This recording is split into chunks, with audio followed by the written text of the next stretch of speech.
At the end of the day, 2020 was a pretty awful year. And by the way, okay, before I start this video, I would like to address yes the background. I got a bunch of vinyls. Pause the screen, and you can see all the ones I have. I still have a couple Kanye West and a couple. I got a Biggie record coming in. But yeah, I ordered a bunch of vinyls for Christmas. But anyway, going back to the topic at hand, 2020 sucked. We all, I think, kind of agree on that. It was a year of terribleness. There was COVID, uh, the riots in the summer, or protests in the summer. There was a ton of garbage that went on in 2020. Also, mostly just COVID, honestly, and a lot of celebrity deaths, and World War III, and Australia burning, and murder hornets. So yeah, there's a lot of trash that happened this year. Also, a really, really annoying election. But there's a lot of, in terms of music, it was also pretty blah because there was a lot of albums that were teased. Artists were like new album dropping, and nothing ever came of that. Like artists, some of my favorites teased this year never dropped, like Kanye, Kendrick, Cole. So many great artists and Drake planned these releases and never came out. And well, in December we actually did get a bucket load of releases that were albums I was really hoping to hear this year, like Cudi and Eminem, and what a lot of people are hoping to hear played by Cardi. I wasn't interested, but whatever. But point is now we're here. We're at the top 10 best albums of 2020. Most people are doing a top 50 best. I just don't feel like I've heard enough albums to make a top 50, so I'm just going with the top 10. That's just what I feel like doing here. But these are all great records in my opinion. There were a lot of I made my honorable mentions video last, so if you want to go check out some other records this year that I thought were really great, I just didn't think were quite top 10 material, you can watch that video. But yeah, we're gonna start into my top 10. All these albums are really great albums in my opinion. Obviously, some are better than others because they rank. I think the first seven or so are A minuses, and then the top three are all A's. But I do really enjoy every record on this list. They're all really revisitable albums that I continue to revisit now. And yeah, we'll just get started. Kicking off my list at my number 10 spot, I had a lot of choices for this spot. I had From King to a God, Visions of Bodies Being Burned, King's Disease, Detroit 2, Extinction Level Event.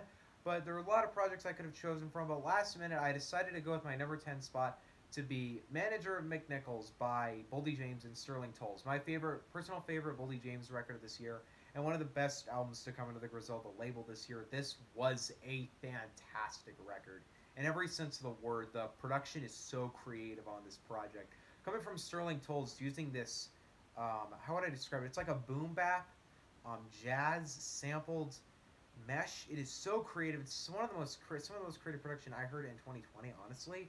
And the beats feel really large, feel really epic, but they don't feel too large and too. They don't feel like My Beautiful Darkness of Fantasy large, but they don't feel like Illmatic small. They feel like just these really straightforward, really jazzy, but really, really great beats. You come with Boldy James giving these great flows and lyrics and really personal tracks. There are some tracks in this that are intense, gangster, loud songs like Middle of the Month, which is one of the best songs of 2020. And Mommy's Dearest, the song that came right after that, another one of the best songs of the year, which is really personal to Boldy James, clearly.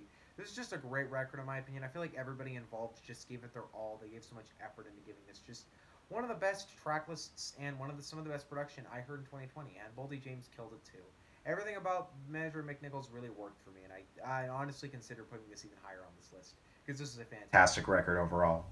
Kicking in at my number 9 spot, I have a record from an artist I did not expect to be very good. I mean, I didn't. It's not. I actually did hope he'd make a good record this year, but as a whole, he's an artist who's had a rough past couple of years. He had a lot of respect when he debuted, and as he went on, he just continued to get worse and worse and worse.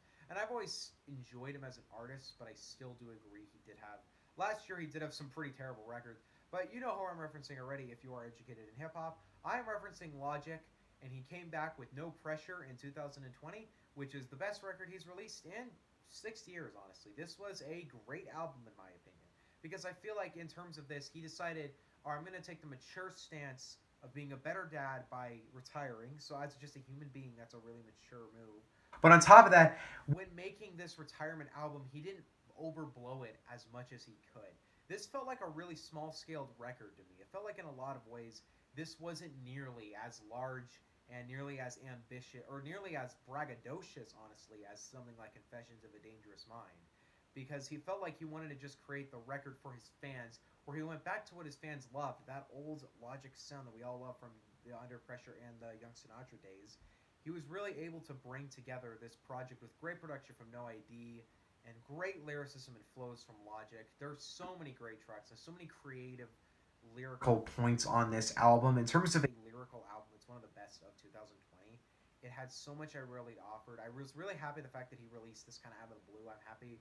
I'm happy a lot of artists did that this year. There were a couple albums this year I didn't hear anything from. They didn't release any singles for it, and I was happy with that. I was happy to hear some records with no, with maybe even like one track just going into it and only knowing a week before. Because it's cool just hearing an album right out the blue, and it was cool hearing this Logic album right out the blue. Because I've always been somewhat of a Logic fan. I don't love him because I do think his previous records have been pretty terrible. I think Supermarket is one of the worst albums ever.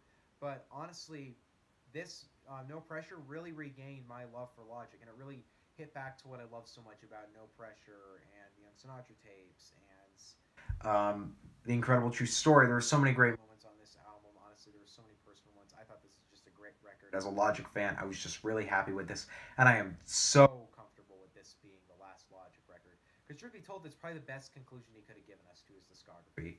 Dropping at my number 8 spot, I have the only R&B record this year, or kind of the only R&B. I mean, no, there's not really any more R&B. There's records on this that aren't 100% hip hop, but this is the only R&B record. So I wouldn't really call this a hip hop record, but I would call it in the same lane because I try and review R&B as much as I can, even though I miss a lot of records from that. I'm talking about the newest Weekend record, After Hours. This is the most popular album on this list, most likely, and I am totally okay with that because this was a fantastic record in every sense of the word. I thought, really felt like we've been waiting 4 years for a new Weekend record since Starboy, and I really do like everything Abel puts out. I don't love, I haven't heard Kissland or the trilogy, but I haven't actually heard Beauty Behind the Madness and Starboy in a little bit, but I really enjoyed them when I first listened to them, and there's so many tracks like The Hills and Can't Feel My Face and Starboy, the title track, that I revisit all the time, especially Starboy.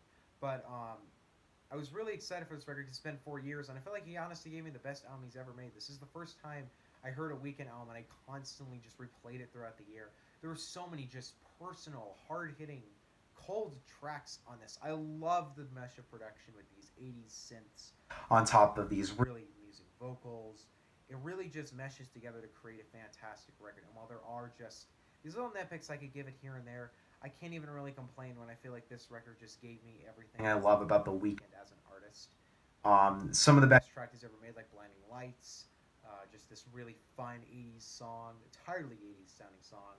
And then you have bangers like Heartless, more horrorcore experimental songs like After Hours. There were so many great tracks on this album, and I honestly just loved it. It was one of the first albums I listened to in 2020, and I can't blame it. I felt like in terms of my anticipation to hear a new Weekend record, he really delivered with this one. This was a great album overall. I really loved what he did here. My number 7 spot, I have the best Griselda record to drop in 2020. Griselda had a great year with albums like From King to a God, Pray for Paris, Pricing in China, and the one I mentioned earlier, Manager of McNichols. But there really was one album this year that really stood out to me from them. From the man himself, Benny the Butcher, Burden of Proof is a great album. This was so well put together. I honestly enjoyed everything this album did. Every track, the lyricism and flows were just on key, on point. Benny the Butcher's super aggressive, hungry flow to always butcher, or butcher actually saying but you butchered something means it's bad. But he always just murders these beats. He always just destroys the beat. And he always is so hungry, ready. He's always putting all of his passion into every single thing he does, and I mean that. And we talk about Hit Boy on a lot of the production here. It sounds fantastic. It sounds so clean and well put out. It feels like this was the most complete album from Griselda in 2020. I feel like the album that I feel like the most effort was put into. The lyricism and flows. And also we talk about a feature game like Lil Wayne came onto this album. All the Griselda features were also on this project too. And was Anderson .Paak on this? I might only be saying that because he was on Detroit 2 and King's Disease other Hit Boy records. I don't remember, but there were so many fantastic features across this record. And honestly, I was so pleased with what he was able to do with this record. I feel like in a lot of senses, this isn't like a super like Tip of a Butterfly album where there's like really deep themes, but overall, we talk about lyricism, we talk about flow, we talk about cleanliness, we talk about one of the best opener tracks of the year by far. That Hit Boy production right there. I think that was Hit Boy who did that beat. My God, that opening track is the best opener of 2020 without question. This was honestly a fantastic record. I enjoyed every second of it. This was great. Kicking in right down at my number 6 spot, I have another album, another producer and rapper duo. There's a lot of great producer-rapper duos that came up this year. These two, I've been waiting for a new record from them for so long. Their previous records are amazing. They finally came out in 2020 after evolving both in their own artistic stances. They came back to show the world how they had improved by going back to their old sound. Ladies and gentlemen, Savage Mode 2 is a fantastic record and one of the best, probably the best trap album to come out in 2020. I honestly loved every second of this. It was such a fun, fast-paced, hard-hitting album. 21 Savage, while not a fantastic rapper, in a lot of points delivers pretty weak tracks. His flow on this and his aggression is on point at every single track. And we talk about Metro Boomin and the producer, some of the best production I think he's ever given, some of the best beats he's ever done. Steppin' on Ends is easily one of the best beats Metro Boomin's ever made. He really came together with these just hard hitting banger beats. You have the first half of this album, which is filled with these hard hitting, murderous, aggressive, like gangster rap trap tracks. And then you get after around Snitches and Rats, which by the way, the Morgan Freeman side of this is great. After you get to Snitches and Rats, from that point on, it's just banger, banger, banger, banger, banger. No Ops Left, Rip Love, Said and Done. Like I mentioned, Stepping on Ends, Many Men. There were so many memorable tracks to come out of Savage Mode 2. And I think in terms of the collaborative projects, out of these two, out of Without Warning, the first one, and this is probably the one I've revisited the most from them. And I freaking love Without Warning, but I have to be honest, this was the best record they could have given us. I had a blast with Savage Mode 2. Dropping in at my number 5 spot. We're in the top 5 now. These are a lot more substance lyrical albums. I think previous to this, I mean, obviously I say Burn Approve is pretty lyrical, but these are the most lyrical albums of the year. There were tons of great albums, but these 5 really did get to me. And honestly enough, my number 5 comes from one of my favorite duets of hip hop and modern hip hop. Now, I don't think that it's not a producer rapper duo because they're both rappers and one of them producers. You already know who I'm talking about. Ladies and gentlemen, RTJ4 is the best album, one of the best albums of the summer, probably. This was a great album, and I mean great in every sense of the word. The way that every single element was done to this project 11 tracks, 39 minutes, and every single one of those minutes is killer as hell. You have these such aggressive flows from LP and Killer Mike.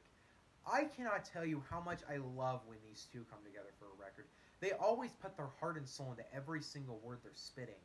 You come with LP with these just great, hard-hitting beats, and Killer Mike with these just sick flows right here. And you have an album that just, even at a time period, a lot of these tracks were recorded in 2019, and they are so relevant to what was going on in June. I was so pleased with this record. I feel like this might be the best record that RTJ has ever given us. Run the Jewels have been such a class act in the past 10 years, and this might be their peak of their career. Out of RTJ, RTJ2, and RTJ3 of these all 4 records, I think this is the one I've revisited the most. And seriously, Ooh La La, come on, that is one of the best beats of 2020. My God, what a banger of a track. Overall, RTJ4 is a fantastic record. I could nitpick here and there, but I'm not even going to try. I honestly have a great time every single time I turn this one. Number 4, I was really, really excited for this record, considering the artist we're talking about here and the producer we're talking about here. One of my favorite producers, one of my favorite rappers, a duo I've really wanted to see. I mean, they have done work in the past, but this is the first time they've done a record together, just 2 of them. I've been so excited for this. I was so happy when they came out. Alfredo was a great album. This was so well put together, and I mean in terms of... Okay, let's talk about Freddie Gibbs for a second. Y'all need to start putting this man in your top 10s. This man kills everything he does. Pinata, Bandana, Alfredo, and all of his solo records are just so well put together. His feature game, too. This man is a legend. And his ability on Alfredo, especially with the Alchemists, slow, creepy production, you have a record where it feels like everything comes together in the best way possible. There are so many great tracks in this. Across the 30-so-minute runtime, I loved every second of it. Freddie Gibbs' aggression is always so hungry, so ready to just murder the beat. And then you have Alchemist, like I mentioned, the great beats right there. Overall, I was just so pleased with this record. I felt like this is probably my second favorite Freddie Gibbs record at this point, right behind Pinata, obviously, one of the best albums ever written. But honestly, I feel like just this rapper-producer duet really came together. They really came through with a record of just masterful flows and beats and sounds and themes. Man, my God, do I emphasize that you must listen to Alfredo if you haven't heard it. Unless you're not into lyrical hip hop. If you're not really into that world of boom bap lyrical hip hop, you won't enjoy it. But I am, and I fucking love this album. We answer the top three. These records are all A's in my opinion. They're all actually in my top. Actually, number 50. Actually, number 3 is my 50th favorite album ever right now. 2 and 1 are both pretty high up in my top 50 at this point. But all three of these are amazing albums. They're all albums that really felt like the artists really put their effort and soul into this. My number 3, I actually don't think is really in terms of a lyrical stance better than the past 3, but in terms of the artist we're talking about, in terms of the delivery he did this, and in terms of obvious effort that was put into this record came out only a couple weeks ago, and it surprised the hell out of me. I have Man on the Moon 3, The Chosen by Kid Cudi. I was so shocked at how much I loved this. In fact, I think I loved this more than any other Kid Cudi record. And I'm talking about the original Man on the Moon. I'm saying it's better than the first 2 Man on the Moons. This was amazing. Kid Cudi has a sound that I've always loved, but I've never felt like he's been able to perfect. I feel like he finally perfected it here. He finally gave an album with so many passionate tracks like Sad People, Solo Dolo 3, The Fucking Void. The Void is one of the best songs of 2020, top 3 of the year. This album felt like there was so much emotion, heart, and soul poured in from Kid Cudi as an artist. And I love Kid Cudi as an artist. He is one of the best people to ever do it. And honestly, he just blew my mind with this album. It's an hour long, and I did not feel a minute of that. It was so well done, so passionate, so emotional, just so fast. I've heard a lot of people say that, like it feels like he kind of takes too much influence from rappers like Travis Scott and Juice WRLD. But in my opinion, he's not taking influence from them. He's influencing them. He is one of the best artists to come out. He's one of the most influential artists to come out, and this is an amazing record. And honestly, probably the greatest Kid Cudi record to ever come out. Unless we're talking Kids See Ghosts, obviously that's better. That's a 10 out of 10 album for me. But my God, was Man on the Moon 3 a pretty fantastic record overall. Number 2, the best rapper producer duo of 2020. I love these two. They have only released 3 records at this point. They release like every 6 or 7 years or now. But I was so happy they came back in 2020 for a new album. It feels like it's about time we need these two back in the game. You already know what I'm talking about if you know hip hop really well. It's not the most popular record of the year, and it's not the most deep record of the year. But Miles by Blue in Exile is masterful. This was an amazing record, in my opinion, in every sense of the word. We talk about Blue. Blue is one of the greatest rappers of all time, in my opinion, at least. Below the Heavens and Can I what is it? Is it Can I Smell My Flowers Before I Go? It's some title like that. Are 2 of my favorite albums, especially Below the Heavens. This man, whenever he comes onto an album and every single time he comes onto a track, he comes in with lyrics and flow, and I mean lyrics and flow. He's always so on the beat, aggressive, loud. 13 years after Below the Heavens, this man has still got it. And we talk about Exile as a producer who is amazing at his job. He really gives these cool samples, these really great piano influences, the soul influences, the jazz influences. They're amazing. And I gotta be honest, Blue's lyrics in terms of making an album that feels like it's also about culture and racial issues is amazing. You have tracks like Roots of Blue, which is one of the best tracks of the year. The Feeling, another one of the best tracks of the year. Miles Davis, Dear Lord. There's so many tracks in the song where it feels like just these two want to come in and they want to give you the best album they can. I honestly loved every second that was presented on this album. And while I could nitpick like these little problems, it is a lengthy project. I honestly love the entire hour and a half runtime here. Blue and Exile really are legends at this point. They really do deserve respect, and if you have not listened to their records, I beg of you, please listen at least to this. Below the Heavens too. Below the Heavens is a little better in my opinion, but Miles is something else. This is one of the best albums of 2020, but it wasn't quite my favorite. The reason why my number 1 is my number 1, well, we'll just get to number 1. My number 1 album of 2020 comes in as a pretty obvious choice for anybody who knows me and follows my Twitter, just knows my channel really well. He's one of my favorite. Actually, I didn't actually listen to this man's discography until a couple weeks ago. I actually feel pretty bad for waiting so long to actually listen to his discography. I first heard this album and I loved it, but it really wasn't until I listened to the discography that I really realized how beautiful of an album it was. This artist unfortunately passed away in 2018. It was one of the most unfortunate losses of that year. He is one of the best rappers, honestly, of the decade. If Kendrick Lamar wasn't around, he would be my favorite rapper in the past 10 years or so. He every single time this man comes out, he always gave me just an amazing record to chew on. And in my opinion, the posthumous release given to him is the best release he's ever had under his name. My favorite album of the year, my album of the year, comes in as Circles by Mac Miller. And that is not by short. That is by a landslide. This album was beautiful in every sense of the word beautiful. His family and his label really wanted to show him respect. And in my opinion, if we talk about posthumous releases this year, comparing this to Legends Never Die and Shoot for the Stars, both albums I quite enjoyed. In fact, Shoot for the Stars made my honorable mentions video. Neither of them, and I mean neither of them, are nearly half as beautiful and half as just well put together as Circles is. This is my favorite posthumous album ever. This album just felt so real. It felt so personal to Mac. It felt like every single beat, every single track is so just emotional in every sense of the word. You have tracks like Good News, which is a heartbreaking song. It is such a quiet song. You have such an album that doesn't feel like it wants to be so loud. It feels really toned down and really quiet. It feels like Mac is so tired on every track. And it really breaks your heart to listen to, knowing what he was going through at the time, probably recording this.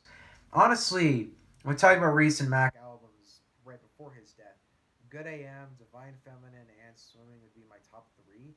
But honestly, this is my favorite Mac Miller album because none of those were nearly able to touch me just in such a personal spot. This has made it pretty high on my favorite albums ever list. I really love every single second of Circles. Every single track I think is a masterpiece. And I honestly think this is the greatest posthumous release ever. Easily my favorite album of 2020. I have no problem with saying that. Mac Miller and his label and every single person involved with this clearly wanted to give a great tribute to this man. I do not want another Mac Miller posthumous release. I think this should be the last album because this is beautiful. This is my favorite album of 2020. It's not only out of a respect for Mac Miller being one of my new favorite rappers, but it's also out of the fact that I think that as an album, this was just the best to come out of 2020. Circles is my favorite album of 2020, and that is final. This is honestly album of the year, and I knew that even though this came out first, like third week of the year, I knew it from the first time I listened to it that I did not think that an album could top it, and I was goddamn right about that. A little bit of a personal note to end on because it's Circles, but what do you guys think on my list? Do you guys like it? Do you guys love it? Do you guys hate it? Give me your comment, give me your list in the comment section below. I'd be very interested to read them. I'm very interested to see whoever puts Whole Lotta Red on their list because I want to know how that ranks for you guys. I want to know everybody who loved Whole Lotta Red, rank it in the comments section and tell me how much you loved it because I know I tore that album apart like recently, but I gotta be honest. I want to know how much y'all love that record. What do you guys think on my list? What are your guys' lists? What do you guys think on 2020 as a whole? Let me know in the comment section below. Thank you guys for watching. See you guys next time. And yeah, I got nothing else to say. Bye. Ah, my glasses. Bye.